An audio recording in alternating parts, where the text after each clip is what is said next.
same way everything else has been up to this point, but we're going to take it a few steps further in the sense of what next. I think everything up to here has been an amazing view of where we actually are in terms of AI opportunities.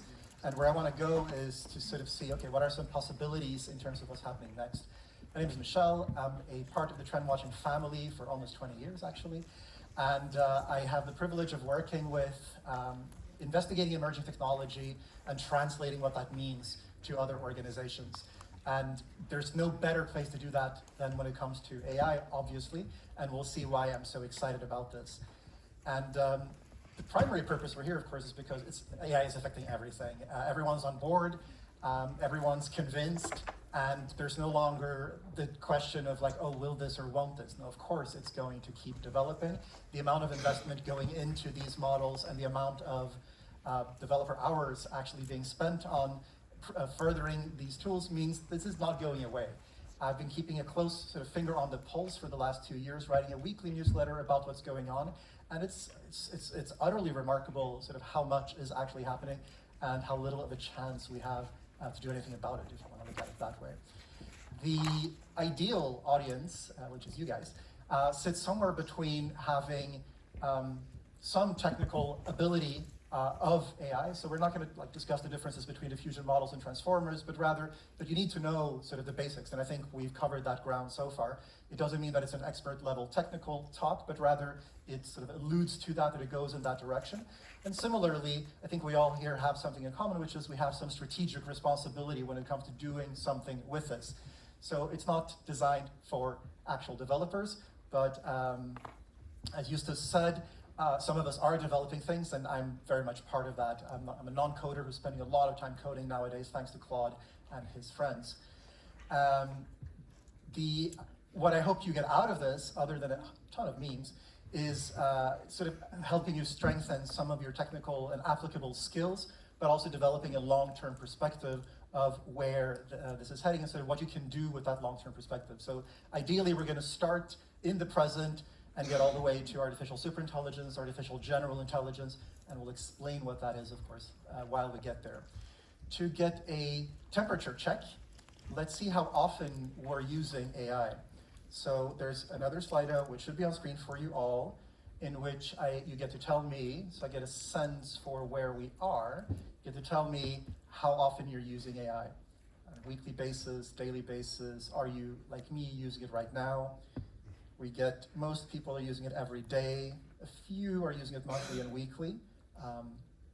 It's great that you're so honest. And a few are using it right now, that's great. And so most of us have worked it into our daily life.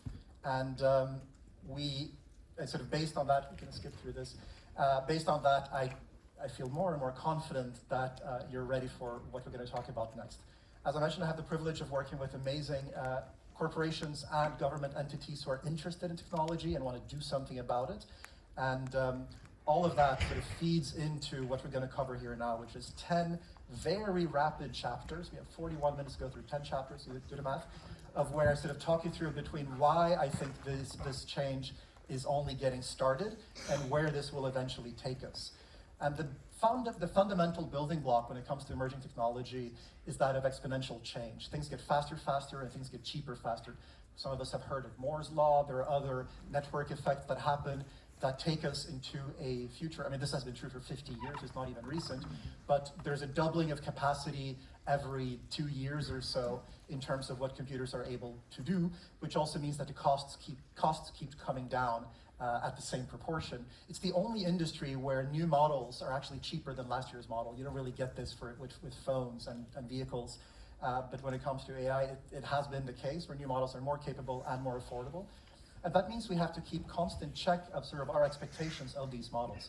This meme was true like a year ago, where, AI models can't really make hands or handshakes. It looked really ridiculous. Of course, this is no longer true, because prepping for this talk, this is a standard handshake in Midjourney. There's very little, they figured many things out, but it doesn't mean you don't have to be very specific in when you talk to image models, especially. You have to really know what you mean. This is a picture of salmon jumping upstream, and of course that's not what we meant, or was it?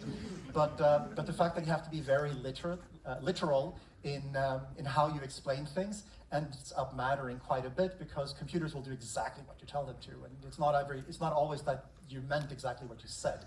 And with AI models, this can be especially true. And technology has a direction, it has a certain trajectory, it moves in a predictable fashion. It moves towards greater ubiquity, lower cost, as we talked about, and every technology sort of goes through this, or every technology has a visible history of what led up to this moment. So if you take something like an ebook reader, there were numerous technologies that enabled it in the past, and technology changes our expectations. It changes how we perceive the world. We call it technological somnambulism. We think we can put down an object and then pick it back up, or rather we can pick up an object and then put it back down and be unaffected by it, but that's not true. The moment that we know a technology is capable of doing something, it has changed our expectations, and now we hope and we believe that the world should work in a different way, which is represented here by the fact that we used to hunt when we were hungry, now we tap. It's very difficult to go back, and of course, this is what all trends are about, is our changing nature and our changing expectations. In technology, it's doubly true. With AI, maybe another doubling. And everything we make is technological. Everything we've created that isn't of the natural world is fundamentally technological. Writing, agriculture, all of these are ways of rewiring the abilities that we have and extending our capabilities and working as a species. But they're technological. They all move in the same general direction, and they all change our expectations the same way. So it's not just the coins and the bills of money, but the very concept of money, the very idea that you can store value in an object, hand that object over to someone else, and they will perceive the same value. It's a technology, it's a construct. Our animals don't see the world the same way, and it's something innately human. And AI is sitting on top of a very tall cake or pancake stack of technologies that are the other kind of GPTs, sort of general purpose technologies. There are numerous. Here's a handful of technologies that have fundamentally changed the world. They have completely reshaped what we expect to be natural. We can't imagine doing something without flights, trains, electricity. It's just part of how the world works. Yes, and in a few years, AI will be the same way, if it already isn't. And AI is especially interesting, I think, because there are no experts on it. A lot of people spend a lot of time with it, but it's at this intersection of several fields, right? You have computer science, you have math, you have statistics, you have, well, they're all here, I guess, psychology, and the idea that you can be an expert in one, maybe two of these fields, but AI is still adjacent, and it requires all of these things to actually come true, means that none of us can make a claim to be experts on the whole field, which I find an amazing opportunity, because it means we all sort of have a chance at staking out our own perception of it. And if you ask AI what the most important milestones of the last decade were, these are more or less it. That's what I did. That's how I put together this slide. I was literally asking Gemini, Claude, and I guess GPT. I said, okay, what are the top 5, 10, 15 things, and then collated the results. And there, of course, is, I mean, all of these are like important research papers and important discoveries of last decade, but there's clearly a pattern, and this was not self-selective. The pattern is there's more and more and more, and we can refresh this slide in a few weeks, and I'm sure there's going to be even more. And the underlying observation is there's a mismatch between our expectations of how things are supposed to work and how they actually do work. And Roy Moore, one of the co-founders of the Institute for the Future, says he has an eponymous law, which is we tend to overestimate the short-term effects of technology while we underestimate the long-term effect. So the short term, we think, oh, this is going to change everything. But then it doesn't. And then you sort of wait, you forget about it. And then it comes back with a vengeance, like, oh, no, actually, it's done all these things. And AI is, I mean, it's especially true here. We've had numerous AI winters. It has been under development for decades and decades. And now all of a sudden, like, wait a minute, this is actually happening? What do I do? And we see this, well, literally everywhere. The whole talk is littered with examples of how things are getting progressively better. But just for a snapshot, on the right, we have language models competing against each other, I think on Hugging Face, where you have a subjective ranking of how well they're performing, and they're all sort of climbing up towards what GPT-4 did about 2 years ago. And then on the left, we have what Midjourney has been, sort of the improvements of each version of Midjourney, just month over month over month, like in 2 years time frame. That's how much better they have gotten for the same image prompt. So the same input, very different outputs. Will it keep taking off? Will it plateau? Nobody knows. That's the trillion-dollar question. There's an interesting pattern in how these apps are, of how we're using them, or rather not using them. On the left, we have an uptake chart showing how quickly these apps have gotten to 10 and 100 million users, and you see that GPT is just a straight line, because everyone needed to use it, whereas things like Spotify and Netflix took like years and years to reach 100 million users.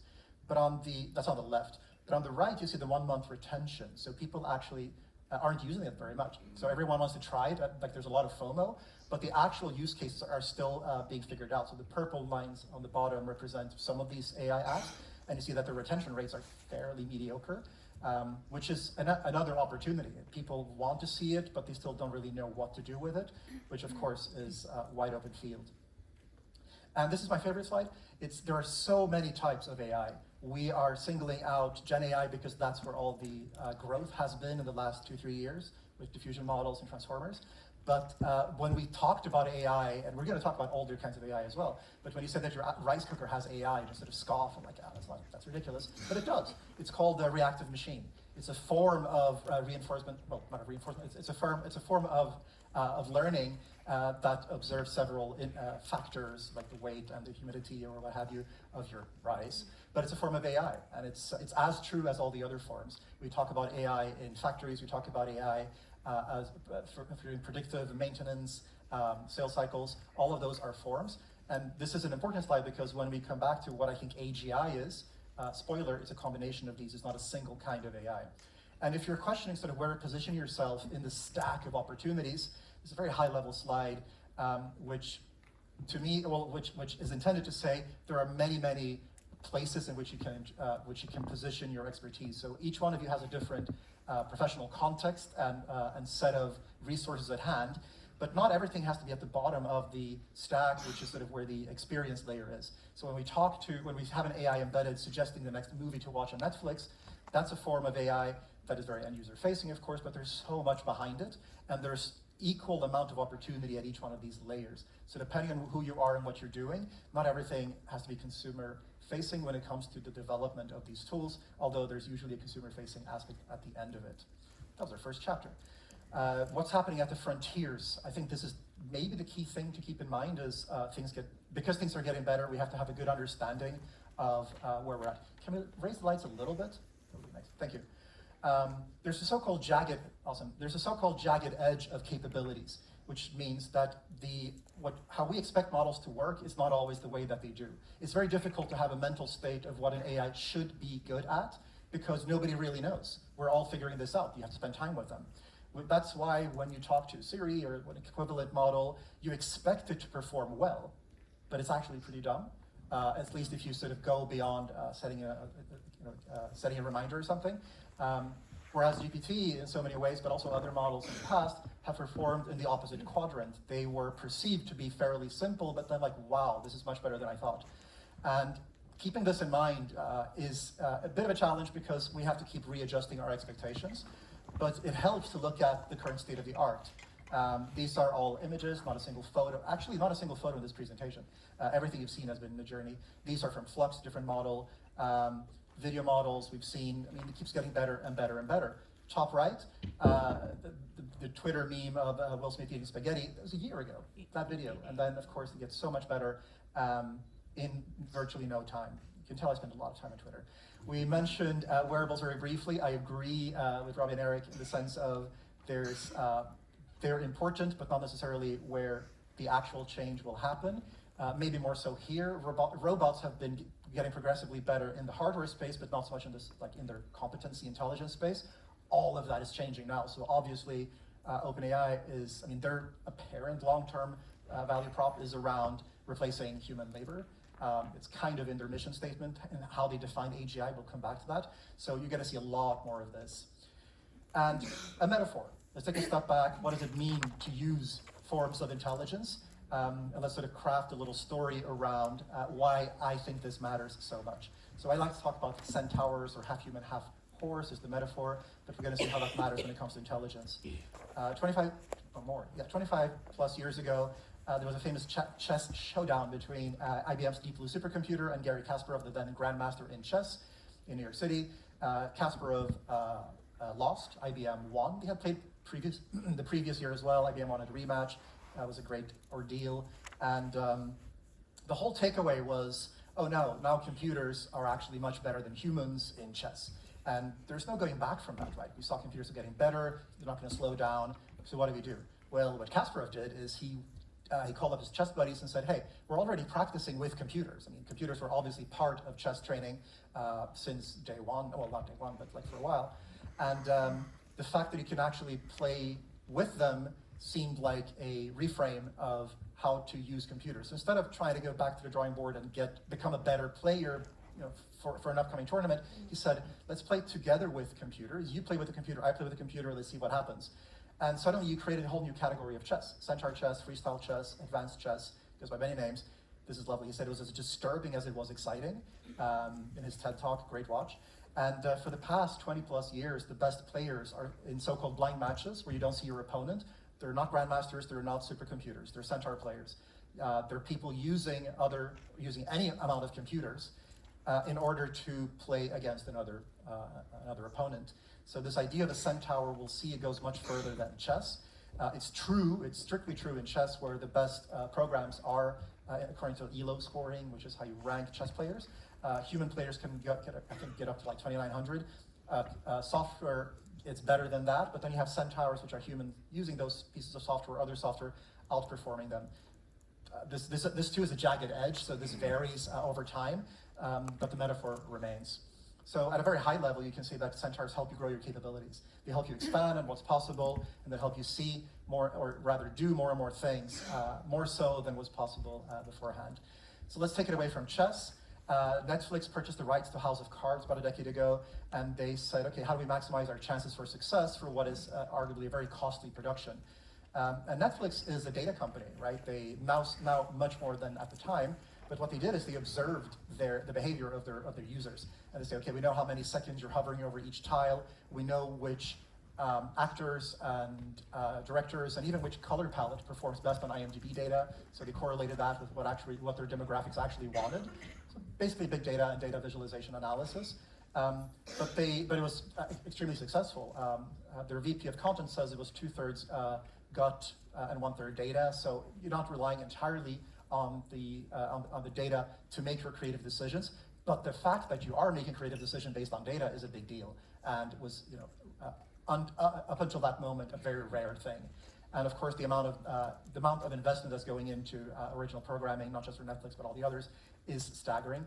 Does that explain why everything looks the same? Maybe. If you're optimizing for the same criteria, you end up somewhere where everything becomes a bit more homogeneous because it's designed to be as good as possible, which means it doesn't. But there is a first mover advantage with House of Cards that will obviously happen in other ways, but not in the same space anymore. If you're a programmer, you have to use Copilot or Cursor or some kind of coding assistant. Coders become 40% more efficient at completing tasks and 55% faster at doing any amount of tasks using these tools. If you're a non-coder, as we'll see later, you can also become a coder with the help of these tools. And it happens everywhere. In football, VAR adds accuracy to the referee decisions thanks to a form of centaur intelligence. You have the combination of several cameras, several people working together, not just one person and two eyes on the field. It's a reframe of what's possible in sports. It's becoming more and more accepting. Tennis is a super high-tech sport nowadays. I had no idea. And it's all examples of centaurs sort of being woven into our perception of what should be possible. Maybe the most important slide of the talk. Yeah, get the phones out. But you get copies, of course. But here the insight is, if you have a distribution of skills, most of us are mediocre at most things. At least speaking for myself, like you're good at a few things, the things you optimize for, and on the right edge, on the right side of the distribution graph, that means you're good. There's a much smaller advantage there than all the stuff that you're mediocre at. So I'm not a good poet. I can go out and go to the booth and have a poem written for me that gets me up from nothing to probably above average really easily. This is true for most AI tools, most language models at least. They get you up from if you're below average, it gets you up to average really, really well. And if you're above average, it actually does much less. Will this change? Won't this change? Matter of time. Some people argue that the capacities are plateauing, so you see a tapering off of the increased capability. And others are betting trillions of dollars into like, no, this is going to keep speeding up, and there's a lot more opportunity after the current models. Remains to be seen. And if anyone stays at OpenAI, they will figure that out as well, if you haven't been following the news. You can't be too reliant on these tools. This is a great example of what you shouldn't do. This is like, people found out on Amazon a while ago that there were like mushroom foraging books with generative text and images, which is not a great idea. As they say, all mushrooms are edible ones. So you want to know who you're trusting and why. And we want to be mindful, I think much to Gustavo's point earlier in the panel, you want to be mindful of what kind of relationship you're developing with these systems. So 30-second biology lesson, there are many forms of symbiosis. We have mutual symbiosis where like the fish live happily together with the anemone, the conflict fish live with the anemone, and they're benefiting each other. And then you have sort of how we treat our food. Sheep have no idea that they're in an ecosystem with us, and yet they are. So there are many ways of developing symbiosis with our tools, and I have no recommendations other than like, yeah, know about it and consider it in your work. So how do we upskill our abilities to work with these tools? We've all spent time with them, thankfully, but there's definitely, there are gains to be had if you actually spend more and more and more time using language models and other generative AI tools. So I'm gonna give you like 3 things that are very like hands-on and practical. One is to have, to know that, what do you say, garbage in, garbage out. If you ask a poor question and get a poor response, don't be surprised. A lot of people, we still don't really know what a good answer, or rather a good question is. We're learning this. These are not things we were taught. We're all figuring it out. It helps to spend your 10,000 hours with GPT to sort of figure out, or other models, to figure out what they're good at. But having a structure to your prompt goes a long way. So simply defining what you want to get out of it, giving examples of the format you want, all of it helps you get much better results. It's as simple as that. And these are like literal examples of what a weak prompt, like, oh, teach me something about AI in education, as opposed to like, no, you're an AI, you're a student, you're a teacher assistant, you're talking to this level of education, I want you to give formats and examples. So these 4 criteria, or like the blueprint, it can be anything. I mean, it's like, you just need a structure. You need to understand, like, hey, there's an underpinning, and if you give your input more structure and more context, you get much further in terms of the output. The second tip is just compare models. Hopefully you're spending a ton of time with one model already, maybe something corporate shared with you, maybe it's something you figured out on your own. There are many approaches, there are no wrong answers for like where to spend this time, but compare them. And compare the same model as well. I mean, these responses they're stochastic, they're unpredictable, they're non-deterministic. So asking the same question twice, 3, 4, 10 times will generate different results, and that's actually powerful. That's a feature, not a bug. And then finally, ask questions and ask follow-up questions. There's a list of things that I just picked up from my own behavior. My very favorite one is the one in pink, which is literally like, what else should I know? You're done with your prompt, you've asked everything you need to know. Okay, what have I missed? Because the model knows. It's all there in the latent space. It can point you in the direction of everything you haven't talked about. It does that really well. They're just vectors. And all of these other questions, I hope, help you sort of develop skills in this space. So what does it mean to have access to all of these tools? We've touched on this previously today. But the idea that an introvert with AI, that's me, can get a lot of stuff done this shouldn't surprise anyone anymore. So I think Sam Altman from OpenAI talks about a one-person company worth $1 billion. That's kind of the metaphor. We haven't seen it yet, unless everyone leaves at OpenAI. But the fact that we're going to see a lot more people with a lot more capacity, not hiring people, not spending resources on anything costing more than $20 a month for a subscription, shouldn't surprise us at all. What does it mean if we call these models creative? We used to think that AI was going to take over the easy jobs, like, oh no, truck driving seems really easy, right? No, not at all. It turns out that these models are extremely good at doing the things we actually like, which I think like pulled the rug from underneath almost everyone in the last 2-3 years. The expectations completely mismatched from the reality of it. So the fact that we can make amazing generative art, leaning into sort of the weirdness of AI, I think, or of diffusion models specifically when it comes to images, is really powerful. This is by a Singapore artist called Nice Aunties. I mean, there are numerous great examples, but this one really stood out. And it's an example of like, okay, let's actually lean into it. Let's not try to replicate fake things, but rather what does the new aesthetic happening, what does it actually look like? A brief personal example, I'm super into the tarot. I find it a fascinating way of sort of understanding the world. I try to build a tarot deck using these language models when they came out. So DALL-E, OpenAI's language model, unlike the other image models, actually understands language. So if you tell Midjourney or Flux to interpret something, it doesn't. You have to be hyper-specific with what you want. With DALL-E, because it sits on top of GPT, you can actually be vague, and it sort of makes things for you. So what I did is, okay, consider every tarot card for, say, the sun, and like now generate different outputs that combine the signs and the symbols behind them, and every time you run it, you get a different result. And if you do that, per card or like for anything really, but the point is, it's considering the language description of all these other images, for all these other designs, for all these other artists who have done work to create something novel that is unique but also accurate. AI gets a lot of flack for hallucinating, obviously, and we're going to come back to that. But the fact that you can use that hallucination to generate something creative should not be underestimated. And then you spend enough time, you can compile a whole deck where the cards sort of look like one another. They're all accurate in a symbolic sense, yet it's entirely unique. This never existed. And interestingly, you can't redo it because the image models actually got worse. I tried. So the same prompts will actually generate much worse results nowadays, which is, that's their whole business model of decreasing the capabilities. They call it performance degradation. So the same prompt will generate very different results depending on when you ask it and what model you ask.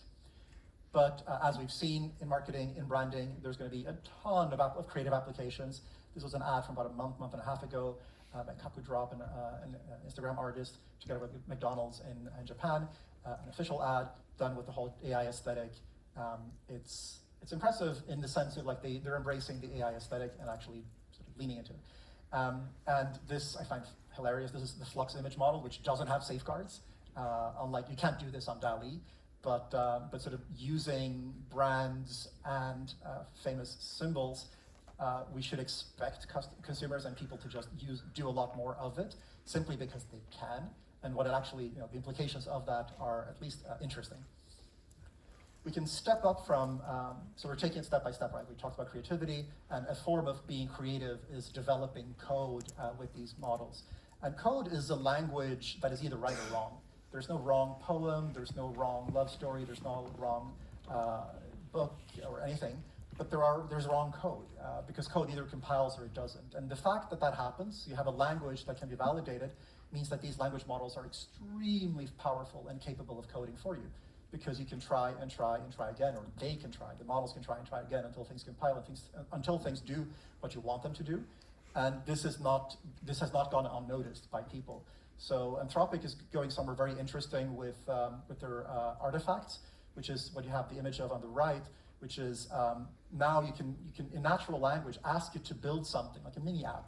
Someone built a calculator with a single prompt, and then it generates the code for that and checks that the code is valid and all of that. So that's just one miniature example. We're not going to delve on this too much, but the fact that you can build things, you can validate them, you can expand on your capabilities with language models to build code means you can prototype in no time. You don't have to hire people to do the testing for you unless you really, really want to. And you can validate your own hypotheses in terms of what is possible development-wise very, very easily. This was not possible a year or 2 years ago. You required a team, a small team, you had to do sprints. It still takes your time, obviously, and it's not easy, but it's finally feasible. And if you ever spent some time coding, you realize how powerful this can actually be. And there are a bunch of specific applications of this. My personal experience has been the AI is that it gets you 90, even 99% there, but the missing percent is usually what makes it or breaks it. So you still have to lean into both existing skills or talk to people who actually know how to code, which is what I try to do when I'm building things. Okay, this thing right here, can't fix it, don't know why. That last percent gets you there. And a ton of investment going into apps that are focused for coders.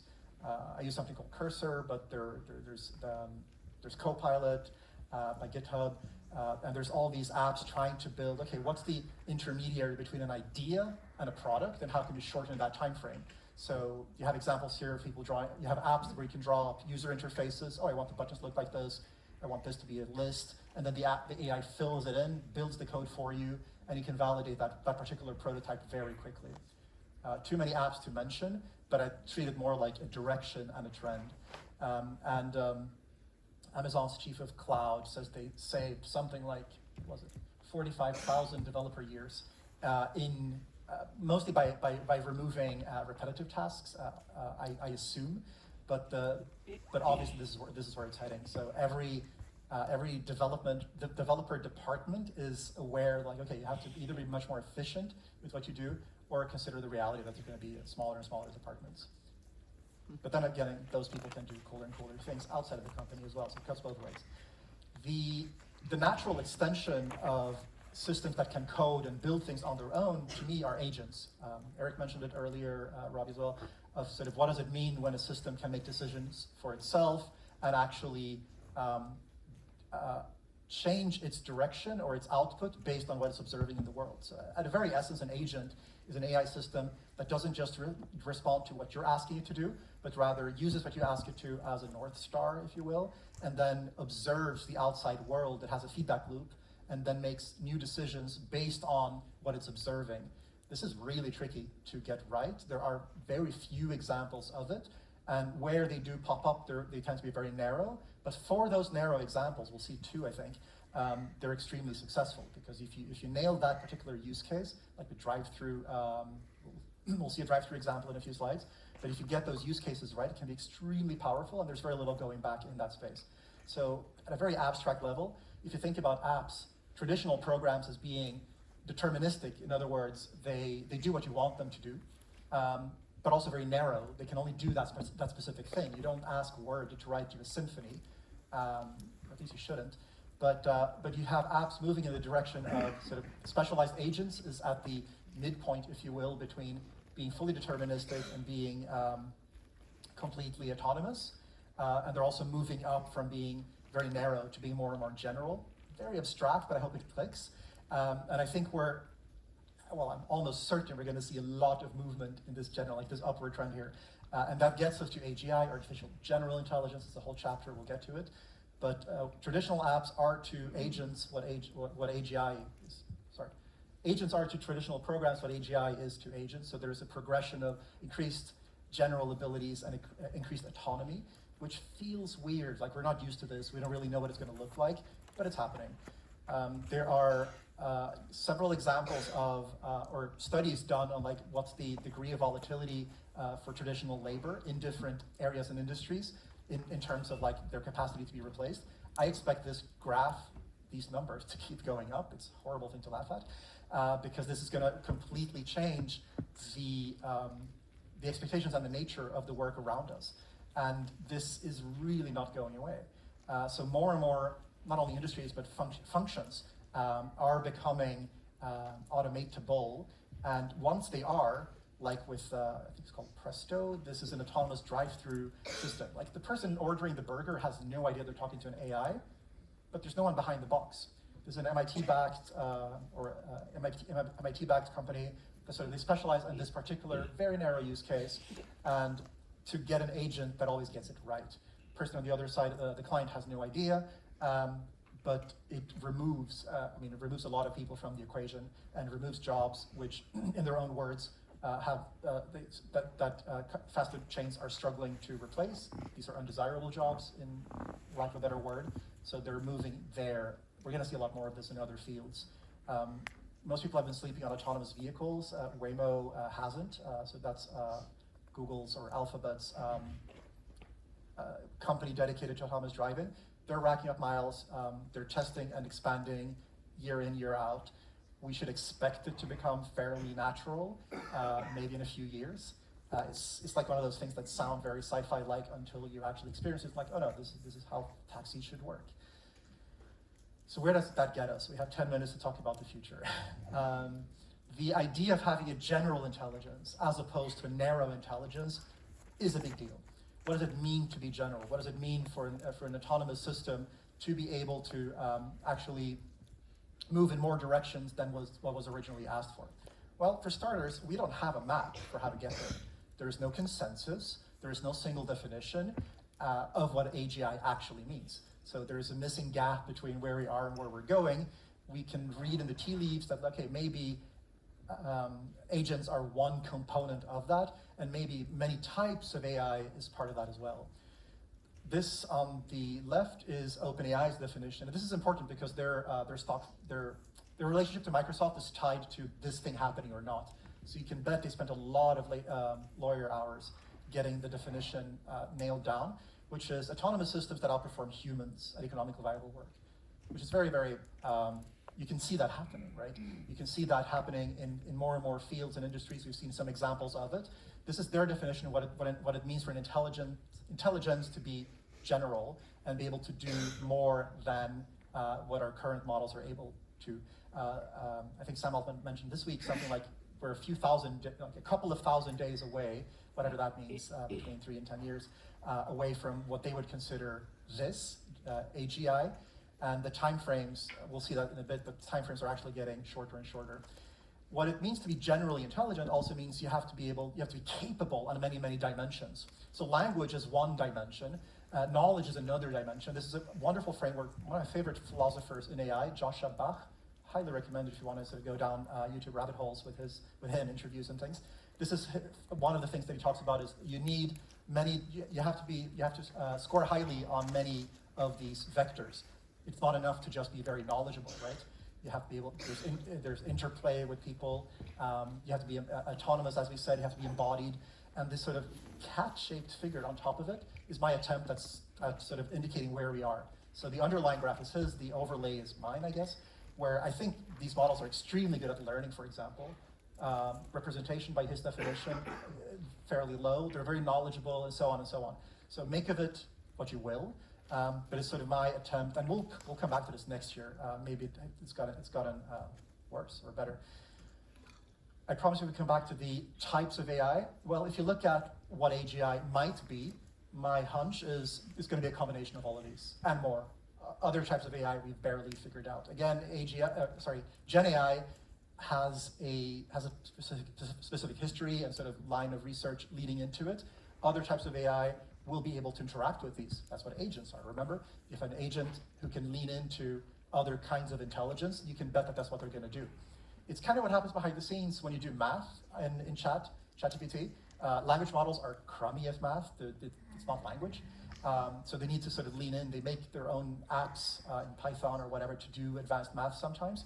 That's what's already happening. You're using one kind of intelligence to evaluate another or to instruct another, and then evaluate that output and feed that back in. Well, if you have a lot of that going on, the system will seem generally intelligent. And if you want to take another sort of step into the future, we get towards what is called superintelligence. So we talked about how the capacities for these models are largely tapering off. Maybe they're sort of slowing down around our intelligence, and maybe that's where they'll stay.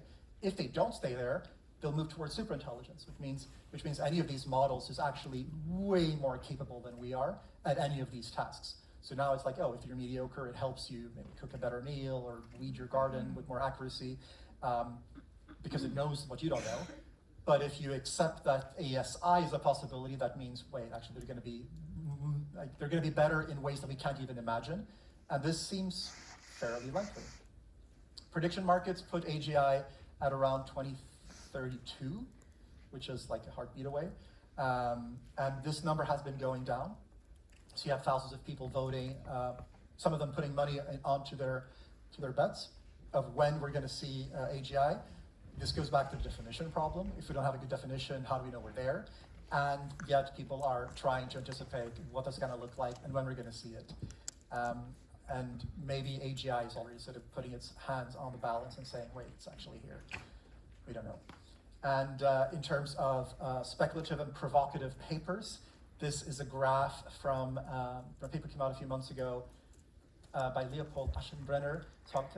It's called Situational Awareness. It's recommended if you want to have like a sci-fi read that is grounded in current observations.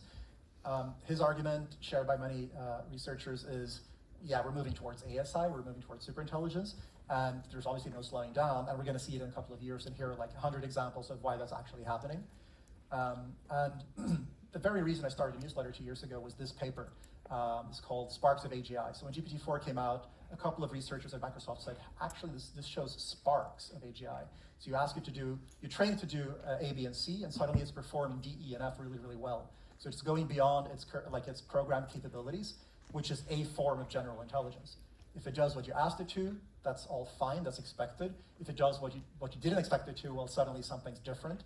So dense paper, but there's some great presentations that sort of talk about the implications of this, which I can't recommend enough. And if you're in a business position and actually want to get yourself ready for any form of AGI, this is what I came up with Claude, which is like, okay, given the possibility of general intelligence, and given that most of us are in business positions, we run companies, we run innovation departments, marketing, what do we have to consider to get us there? So like planning out scenarios seems like an easy sort of low-hanging fruit. Okay, what does it mean for our company if 5, 10, 15 years down the line, we're actually living in this future?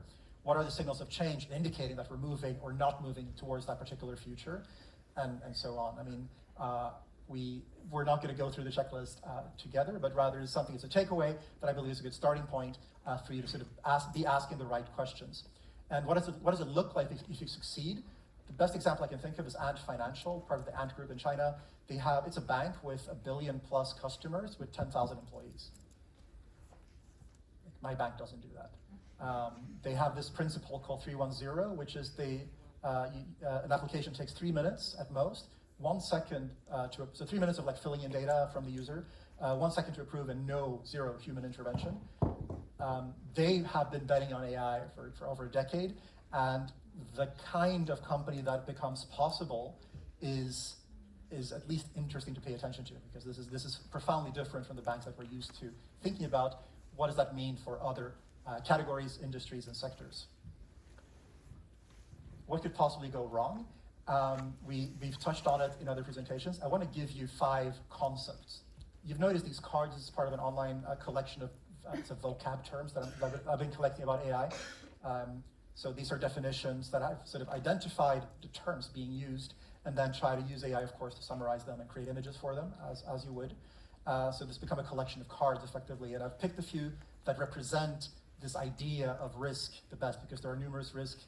Gus mentioned a few of them that I think you should pay attention to. But this idea that you have hallucination and robustness as sort of 2 opposing forces. Hallucination we've all experienced, which is, oh, it's making things up. Yes, that's how it's designed. But then on the other side of that, you have robustness, which is this idea that the system will do exactly what you want it to. Is it robust? Is it performing in an expected manner? And these are polar opposite, but you can reduce the hallucinations and increase your robustness through evaluations and a lot of trial and error and improving your models. But you should never forget that they are hallucinatory at the core. And then the concept of alignment. If you haven't heard about this, you're going to hear a lot more about it in the coming years. Alignment being the thing that the AI is optimizing for, or in other words, the company that is designing the AI, what are they optimizing for? Because that's usually reflected in the tool itself. The idea of bias, we've touched on it. Hopefully we all acknowledge that systems are profoundly biased based on the training data and the instructions. So we should expect it. We shouldn't be surprised by it. But they're biased in different ways than humans, right? We are biased in one way. These systems are biased in another. At the intersection, there's actually less bias, but you have to know how to use the tools and when to use them. And finally, the idea of explainability. In other words, can a system tell you how it came up with the response? Oh, this looks great, like the output, but why? Why do you tell me this? Well, the new GPT-4o1 from a few weeks ago, it does something called chain of thought. We'll see that in a second, but it's basically going through several steps, thinking through a response layer by layer before giving you the final result. That's a form of explainability. It actually explains how you got to a specific output. So where do we go from here? What's the end game? The idea of proceeding without certainty, I think, we all have that in common. That's one of the reasons we're here. And this is more philosophical, I suppose, but like, what does it mean to interact with these tools? Like, what does it look like? These are all examples of robots from sci-fi. Whether they have something in common or not, we can all observe. But this is how we're representing this external intelligence. This is how we collectively, in form of our culture, have shaped the look and feel of AI in the remote future possibility. Will they turn out this way or not? Remains to be seen. I think it's valuable to at least pay attention to it.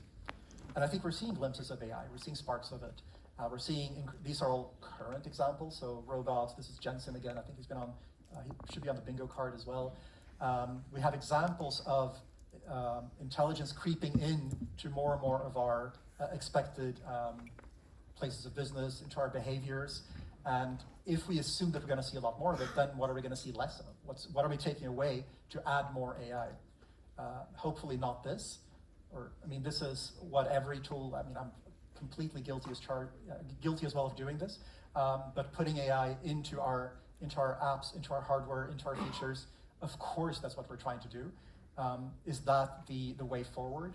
Or does that too become sort of this bland, obvious thing that we don't really want to see more of? My gut feel is the very term AI actually acts in our disadvantage right now, because if you say it has AI, it feels extremely overdone, rather embedded. Don't mention it to delight people, surprise them, instead of saying like, oh, you're gonna have this AI experience. But I think, that too is there's nuance to that, and you can say it in a way that is also constructive, because then you invite other people to realize, wait, actually this isn't magic, it's AI. So there are ways and ways of doing it. This is a growing collection. If you have more, send them my way. And 3 terms, Vernier asked me to add this, and I agree wholeheartedly, which is Eric Schmidt, one of the ex-CEO of Google. He's been on a talking spree where he talks about 3 concepts that will absolutely push AI to the next level. He talks about the growing context window. This is in a bunch of interviews, and it's linked in the PDF later. But the context window, or rather, how much of what you wrote is the language model seeing? Well, these context windows are going up, up, up, and up. Right now, depending on the model you're using, they can fit between a couple of essays and a couple of books in terms of like the amount of knowledge. Google's models perform really well on this because they've designed their own hardware. But the idea that the context window can see more and more and more, he talks about it in terms of, oh, we're going to have an infinite context window. We're going to be able to see, to be able to consider all of the texts in order to produce just your output. Energy costs, we don't have to talk about that. But the fact that you can see more and more and more means you can get better and better and better outputs. 2, that you have chain of thought. This happened in the last few weeks, which is the O1 model that I mentioned. What O1 does different from other models is other models, you ask it to do something, it responds sort of first best result. O1 does something called chain of thought, which is, okay, I'm going to start with your question, then I'm going to expand on what's possible or plausible or what you might have meant, investigate some of these directions, go down, step back up, and actually go through a chain of thoughts in order to come up with your result. Takes longer, generates, on average, much better results. And finally, the idea of text to action. A model's ability to go from pure instructions into changing the outside world is the idea of an agent.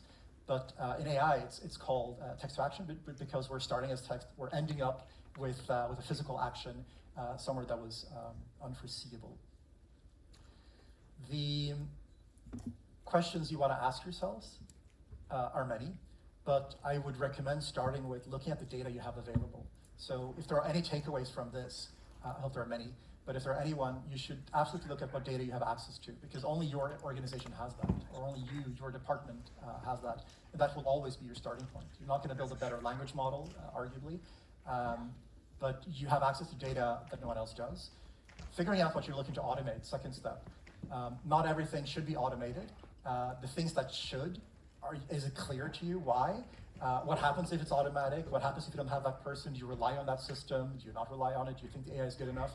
I think we're going to have to ask ourselves that question more and more and more. And finally, thinking like a centaur. Augment your abilities, don't replace them. Expand your capabilities instead of trying to put in an AI in your place. I think these 3 hopefully give you a little bit of direction into possible futures. And finally, if any of this resonates, do sign up to the newsletter. I talk about this weekly. It's a great journey to sort of be able to learn in a group, learn with other people. If you want to be part of that, that's amazing. And then the idea being we can sort of build on this knowledge together. There's a lot of opportunities to learn from each other. And if anything, I'm having a blast writing about it every week. It's such a fertile ground to learn from. And I admire you for staying through, because we're still a few minutes away from lunch, but you made it all the way here. So thank you so much.